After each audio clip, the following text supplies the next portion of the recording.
Hi hello வணக்கம். இது உங்கள் சிவி ஜோன். ஸோ எல்லாரும் எப்படி இருக்கீங்க? இப்போ பார்த்தீங்கன்னா லைவில் ஒரு தரமான சம்பவம் நடந்துச்சு.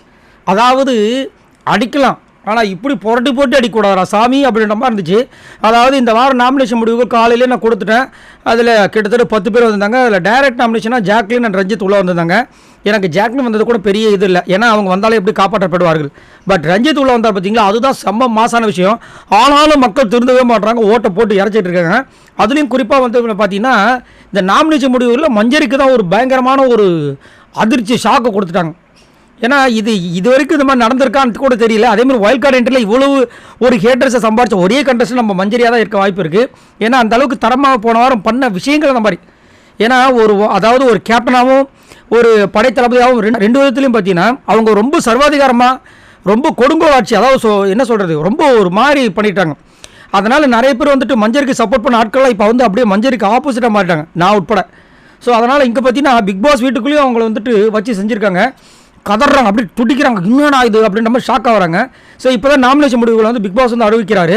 அதில் பார்த்தீங்கன்னா சாச்சனாவுக்கு 3 ஓட்டு வந்துருந்தது, சிவகுமாருக்கு 4 ஓட்டு, சத்யாவுக்கு 3 ஓட்டு, ஆனந்திக்கு 3 ஓட்டு, அதுக்கப்புறமா விஷாலுக்கு 2 ஓட்டு, அன்ஷிதாவுக்கு 5 ஓட்டு. ஆடா பாவி, அன்ஷிதா மேலே அவ்வளோ கோபமா அப்படின்ற மாதிரி இருந்துச்சு.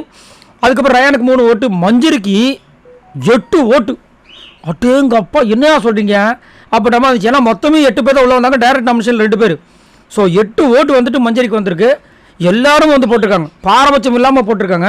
மஞ்சரி டென்ஷன் ஆகிட்டாங்க. என்னடா முத்துக்குமரன் வரல, சௌந்தர்யா வரல, அவங்க இவங்க வரல, அவன் வரல, அருண் வரல அப்படின்றாங்க. நீங்கள் வந்துட்டீங்களே, அது வரைக்கும் சந்தோஷம். இனிமேலாவது ஒழுக்கம் வந்துக்குங்க அப்படின்ற மாதிரி நிறைய பேர் வந்து கமெண்ட்ஸ் போடுறாங்க. அதாவது தலைக்கு ஏறலாம் கணம், ரொம்ப ஓவராக ஏறிச்சுன்னா அது கண்டிப்பாக வந்துட்டு பாரமாயிடும். அது யாருக்குன்னா அவங்களுக்கு மட்டும்தான். ஸோ அதை தான் வந்துட்டு அன்றைக்கி விஜய் சேதுபதி வந்து சொல்லியிருந்தாரு.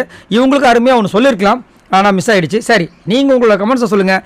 எனக்கு தெரிஞ்சு இந்த வாரம் வந்துட்டு கண்டிப்பாக ஆர்ஜே ஆனந்தி, சிவகுமார், ரஞ்சித், மஞ்சரி இவங்க 4 பேருக்குமே பயங்கரமான சம்பவங்கள் காத்துட்ருக்குற மாதிரி தோணுது.